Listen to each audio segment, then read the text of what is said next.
Hello guys, आज मैं explain करने वाला हूँ आसे हुआ वॉल्यूम 7 का पार्ट 2। तो चलिए अब ज़्यादा बात कर वीडियो को स्टार्ट करते हैं।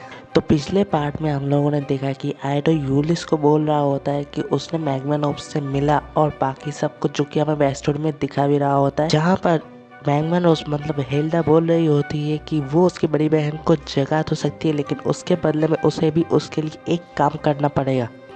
तो वो ये सब एक्सप्लेन कर रही होती है कि कैसे जगाने वाली है अब आगे, जहाँ पर हिल्डा बोल रही होती है कि ओवरलक्स के लिए भी सेम चीज़ लागू होता है, जहाँ पर मोस्ट पावरफुल मेटाट्रोनिकल इंजीनियर बस ग्रेविटी को ही कंट्रोल कर सकती है, वो भी बड़ी मुश्किल से। और बहुत ही ज़्यादा कम लोग ओवरलक्स को कंट्रोल कर सकते हैं, और ओवरलक्स की पावर को कोई रेप्लिकेट नहीं कर सकता। इसलिए जो फाउंडेशन है इंट्रीगेट एंटरप्राइज फाउंडेशन, वो बस उन्हीं लोगों के ऊपर कुछ रिसर्च करते हैं, वो लोग को यूज़ करते हैं जितना देर तक वो उनसे डेटा ले पाए। उसके बाद बस वो लोग बस खिलौना है उन लोगों के लिए।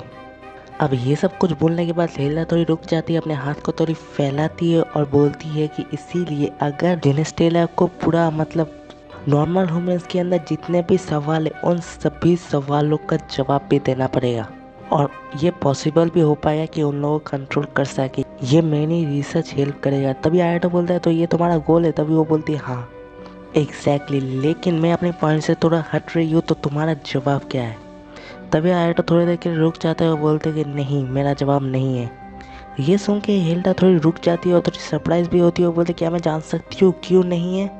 तभी आयडो मन में सोचता है कि हिल्डा की ऑफ़र बड़ी ही अच्छी है, मतलब उसकी बड़ी बहन को जगाने का, और ज़्यादा चांसेस है कि हिल्डा जगा भी पाए। लेकिन अगर वो उसकी ऑफ़र ले लेता है तो फिर वो यूलिस से कभी फेस टू फेस बात नहीं कर पाएगा, और जब उसकी बड़ी बहन जाग भी जाएगा तब उससे क्या बताएगा? क्योंकि अगर हिल्डा का वो जो पेनल्टी है वो कैंसिल कर दे तो फिर वो वैसी और भी एक्सप्लेन करेगा जैसे ऑर्फेनिया के साथ हुआ।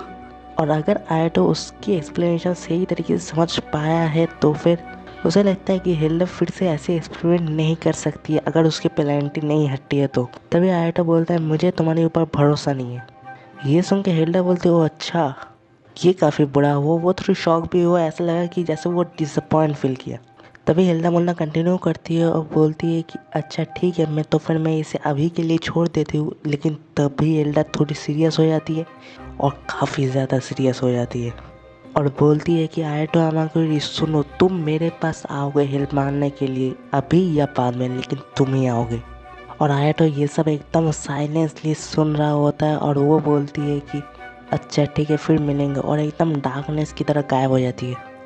अब दूसरी तरफ प्रेजेंट टाइम में आया तो ये सब कुछ यूलिस को बता दे रहा होता है, और यूलिस ये सब चुपचाप सुनती है और बोलती है अच्छा ठीक है, तो तुम उसकी ऑफर एक्सेप्ट नहीं की हो।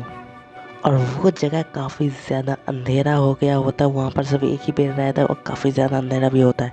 और तभी यूलिस बोलते मुझे पता है क्या सब चल रहा है, लेकिन क्या तुम यही चाहते हो? तभी आयटो बोलते हैं हाँ। तभी यूलिस बोलती है कि देखो, ऑर्फेनिया के साथ जो भी हुआ वो मैं नहीं चाहती हूँ किसी और के साथ हुआ, लेकिन वो मेरा पर्सनल रीजन है। तभी आयटो बोलता है लेकिन यूलिस, तभी यूलिस बोलते नहीं मुझे पता है। मुझे ये जानकर काफ़ी खुशी हुआ कि तुमने उसकी ऑफ़र को नहीं लिया, लेकिन एट द सेम पॉइंट मुझे ये भी जान के काफ़ी दुख हुआ कि मेरी वजह से तुमने उसकी ऑफ़र नहीं ली, क्योंकि तुम वो नहीं कर पा रहे हो जो तुम करना चाहते हो। और अब सब कुछ ऐसा लग रहा है कि जैसे मैं सेल्फिश हूँ। तो तुम अगर अपनी बड़ी बहन को जगाना ही चाहते हो तो तुम उसे जगा सकती हो, उसकी मदद लेके मैं बुरा नहीं मानूंगी। आयटो मन में सोचता है कि उसने ये कभी भी एक्सपेक्ट नहीं किया था कि यूलिस ऐसा भी बोल सकती है। तभी आयटो बोलता है थैंक यू, लेकिन मुझे जितना पता चला है उससे इतना टाइम तक बात करने के बाद कि वो झूठ ही बोल रही होगी। तभी यूलिस बोलते लेकिन मुझे ऐसा लगता है कि वो तुम्हारी बड़ी बहन को सच में जगा सकती है। तभी आयटो बोलता है हाँ मुझे भी ऐसा ही लगा था। ये भी एक फैक्ट है कि उसे कोई ट्रस्ट भी नहीं कर सकता, लेकिन वो ऐसी भी बंदी नहीं है कि चेहरे के सामने आके झूठ बोल के चले जाए। वो डिरिक एवरविन नहीं है जो स्टूडेंट काउंसिल प्रेसिडेंट है ली उल्फी की, लेकिन हिल्डा की सराउंडिंग उससे भी काफ़ी ज़्यादा डार्क है। तभी आयटो बोलना कंटिन्यू करता है, बोलता है कि मैं कंफर्म किया डायरेक्टर कोविन के साथ बात करके कि शायद से वही एक लौती है जो हारुका को नींद से जगा सकती है। हालांकि डायरेक्टर कोविन ये एक्सेप्ट करने से ज़रूर कतराते हैं। तभी यूलिस बोलते तो फिर वो झूठ तो नहीं बोल रही होगी। तभी आयटो बोलता है लेकिन कोई दूसरा तरीका तो ज़रूर होगा, मैं कोई दूसरा रास्ता ढूंढूंगा मेरी बड़ी बहन को जगाने के लिए। मैग्मानोप्स के ऊपर रिलाई करने से तो ज़्यादा बेटर होगा। लेकिन उससे पहले हमें ग्रिप्स जीतना पड़े, लेकिन वो भी बहुत बढ़िया तो नहीं है, लेकिन जीतना भी है हिल्डा से तो बेटर है। अब ये सब सुन के यूलिस मन में सोचती है कि जब वो आया तो वो जो टूर्नामेंट में पार्टिसिपेट करने में जब बात आ रहा होता तब आया तो बोला था कि हम लोग ज़रूर जीतेंगे, हम लोग को जीतना ही पड़ेगा। तभी यूलिस सोचते उससे शायद ये पहले से ही सोच के रखा था। तभी आयटा बोलता है कि अब उसने यूलिस को बता दिया और उसने डिसीजन भी ले लिया तो शायद ये बेटर ही डिसीजन होगा। अब यहाँ नेक्स्ट डे सीन चला जाता है ग्लोरिया की एक्सक्लूसिव ट्रेनिंग रूम के अंदर, जहाँ पर ग्लोरिया बोलती है कि अब बात सबसे इम्पोर्टेंट बात करने के लिए। तभी उसके सामने उसके सभी टीममेट रहते हैं, जैसे कि क्यूरेन, साया, आयटो, यूलिस। और साया बोलती है हाँ अब सबसे इम्पोर्टेंट बात करने का। तभी ग्लोरिया बोलती है कि टीम का नाम रखना। अब ये सुन के यूलिस थोड़ा मन में सोचने ही वाले होते हैं नाम के, और तभी यूलिस रुक जाते हैं, बोलती ये कैसे इंपॉर्टेंट हुआ। तभी क्लोरिया बोलते कि इसी नाम से हमें पूरी दुनिया पहचानेगा, तो ऑब्वियसली बात है हमें कोई ढंग का नाम सोचना पड़ेगा। तभी यूलिस बोलती है कि हो सकता है तुम सही बोल रहे हो, लेकिन हमें इससे भी काफ़ी इंपॉर्टेंट काम करना है। तभी यूलिस के पीछे ही किरण खड़ी रहती है और किरण बोलती है कि लेकिन बाकी टीमों का नाम कैसा है। तभी ग्लोरिया बोलती है कि अभी के लिए सबसे फेमस है ग्रेजुएट एकेडमी का सिल्वर विंग नाइट, तो उसकी टीम 1 से लेकर टीम 5 तक और टीम 6 से लेकर टीम 10 तक एक डिवाइड है, मतलब 5-5 करके अलग अलग टीम में डिवाइड है।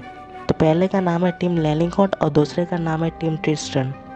और हाँ, मुझे पूरा यकीन है कि तुमने क्वीन वैली की टीम रुस्का का नाम तो ज़रूर सुना होगा। वो काफ़ी ज़्यादा फेमस है, लेकिन सिल्विया जितना नहीं। वो सभी लड़कियों का ग्रुप है और वो एक रॉक बैंड है, और उनका फैंस काफ़ी ज़्यादा डेडिकेटेड फैन है, कहना काफ़ी अच्छे फैंस है।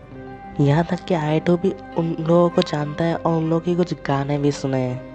तभी किरण बोलती है अगर टीम कभी अपनी रजिस्ट्रेशन ही ना कर पाए, अपने कोई नाम ही ना सोच पाए तो क्या होगा। तभी ग्लोरिया बोलती है कि तुम्हें टीम लीडर का जो टाइटल वाला नाम रहता है वही आ जाएगा, मतलब अगर टाइटल तनाका रहता है तो टीम का नाम बच जाएगा टीम तनाका।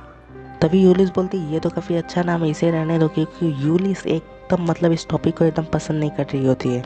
और तभी क्लोरिया बोलते हो मुझे नहीं पता था तुम टीम टनाका नाम इतना ज़्यादा पसंद आएगा, लेकिन मैं ये बस एक एग्जाम्पल की तरह ही बोल रही हूँ। तभी यूलिस बोलती है तो वह टीम एनफील्ड ही सही रहेगा, क्योंकि क्लोरिया का टाइटल भी एनफील्ड है। तभी क्लोरिया बोलते अगर तुम लोगों को कोई दिक्कत ना हो तो, तभी वो लोग बोलते नहीं हमें कोई दिक्कत नहीं है।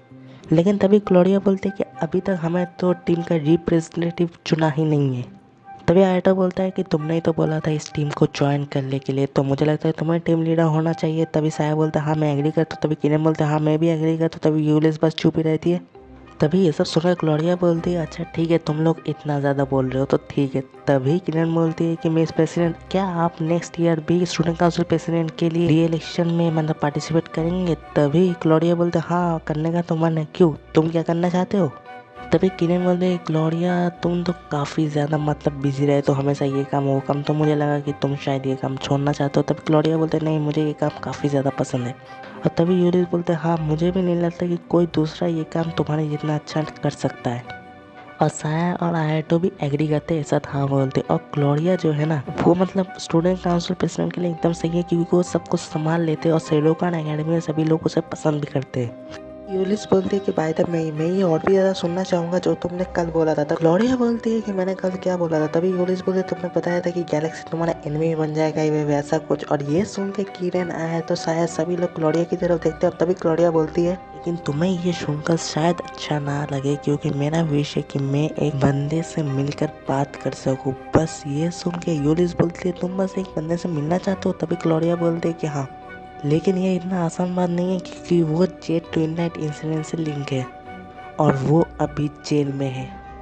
अब जो जेट ट्विन नाइट इंसिडेंट हुआ था ना वो मतलब आज तक इसके ऊपर सबसे बड़ा टेररिस्ट अटैक हुआ था। अभी तक किसी को भी पता नहीं है कि ये सब कैसे हुआ क्यों हुआ, और ये बस एक मिस्ट्री टाइप का ही रह गया है। अब जो ये इंसिडेंट हुआ था ना ये सब कुछ मतलब हैंडल किया गया था वही इंटरगैस फाउंडेशन की तरफ उनके स्पेशल कोर्ट में, जो ज़्यादातर चीज़ें मतलब पब्लिकली अवेलेबल नहीं था। और तभी ग्लोरिया बोलती है कि मैं उनमें से ही एक से बात करना चाहता हूँ।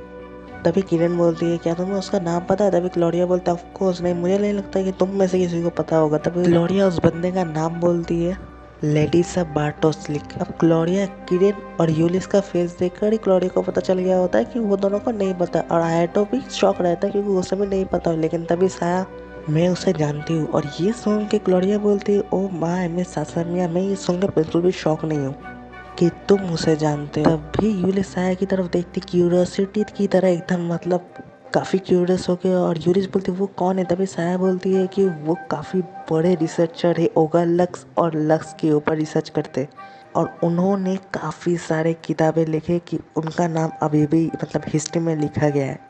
और बात तो ये भी आता है कि वो सेडोकान एकेडमी में टीचर भी थे। और तभी बात करते करते अचानक से साया रुक जाती है। और तभी साया बोलती है कि वो अचानक से वो मतलब मिसिंग हो गए। तभी ये सब सुन के ग्लोरिया बोलते हैं हाँ सही बात है, वो सेडोकान एकेडमी में मतलब पढ़ाते थे, बहुत ही कम टाइम के लिए पढ़ा पाए क्योंकि वो रिसर्च में भी काफ़ी व्यस्त थे। और उन्होंने एक ओवरलेक्स भी बनाया था जिसका नाम था पेंडोरा। तभी किरण बोलती है तो उसी ने पेंडोरा को बनाया था। तभी यूलिस बोलते वो ज़्यादा इम्पोर्टेंट बात नहीं है, इम्पोर्टेंट बात तो ये है कि जिसने जेट ट्विलाइट इंसिडेंट को मतलब किया था वो सेडोकान में ही है। ये काफ़ी ज़्यादा सीरियस बात है। तो फिर इसीलिए क्या गैलेक्सी नंबर टारगेट कर रहे हैं। तभी ग्लोरिया हंसती है और मतलब क्वेश्चन को अवॉइड करने की कोशिश करती है। तभी यूलिस तो छोड़ने के बारे में नहीं सोचती है। यूलिस बोलती है तो फिर तुम मुझसे क्या बात करना चाहते हो। तभी ग्लोरिया बोलती है सॉरी लेकिन मैं ये तुम लोगों को अभी नहीं बता सकती, क्योंकि अगर मैं तुम लोगों को ये बता दूँ तो तुम लोग भी काफ़ी डेंजर में आ जाओगे। इवन मैं भी अभी उससे बिल्कुल भी कांटेक्ट में नहीं हूँ, और गैलेक्सी बस मेरे मूवमेंट्स के ऊपर ही फोकस कर रहा है, इससे ज़्यादा कुछ तो अभी समर ब्रेक में नहीं किया है। लेकिन आयाटो ये सब सुन के पूरी तरीके से सेटिस्फेक्शन आयाटो को नहीं मिलता है। और आयाटो मन में सोचता है कि इसमें कोई डाउट नहीं है कि जो सब्जेक्ट के बारे में ये जो ग्लोरिया बात कर रही है वो बंदा मतलब कुछ सीक्रेट जानता है सेडोकान एकेडमी और गैलेक्सी के बारे में, जो इतना ज़्यादा डार्क हो कि गैलेक्सी उसे बाहर नहीं आना देना चाहते। लेकिन इवन सो गैलेक्सी का वो जो जेट ट्विलाइट इंसिडेंट हुआ था वो कुछ साल पहले ही हुआ था। तो अगर हम लोग बात करके मतलब ये सब डार्क को लाइट में लेके आए, लोगों के सामने लेके आए, तो वो क्या इतना ही बुरा है कि गैलेक्सी के लिए वो काफ़ी ज़्यादा बुरा काम करेगा। और तभी आयटो और भी ज़्यादा मन में सोचने लगती है और बोलता है कि मन में ही ग्लोरिया ने अभी तक सब कुछ नहीं बताया, अभी तक बहुत कुछ है जो बताना बाकी है। तभी ग्लोरिया बोलते हैं अच्छा ठीक है, सब कुछ अब साइड में रख के अभी जो क्रिप्स टूर्नामेंट आने वाला है उसके बारे में हमें सोचना चाहिए। तभी आयटो बोलते कैसा। तभी ग्लोरिया बोलते हमें अपने टीम वर्क के ऊपर और भी ज़्यादा फोकस करना पड़ेगा। और तभी ग्लोरिया अपने पेंडोरा जो ट्विन स्वॉर्ड्स है उसकी वो एक्टिवेट करती है और बोलती है कि अब तक तुम लोगों को इसकी असली पावर के बारे में पता तो चल ही गया होगा। और इधर ही यार वॉल्यूम 7 का पार्ट 2 खत्म हो जाता है। तो अगला पार्ट नेक्स्ट वीक तक आ जाएगा यार। तो हाँ, अगर वीडियो पसंद है ना तो सब्सक्राइब कीजिए, लाइक कीजिए और अपने दोस्तों के साथ शेयर कीजिए, हो सके उसे भी अच्छा लगे। तो फिर मिलते हैं अगले वीडियो में। बाय, सी या।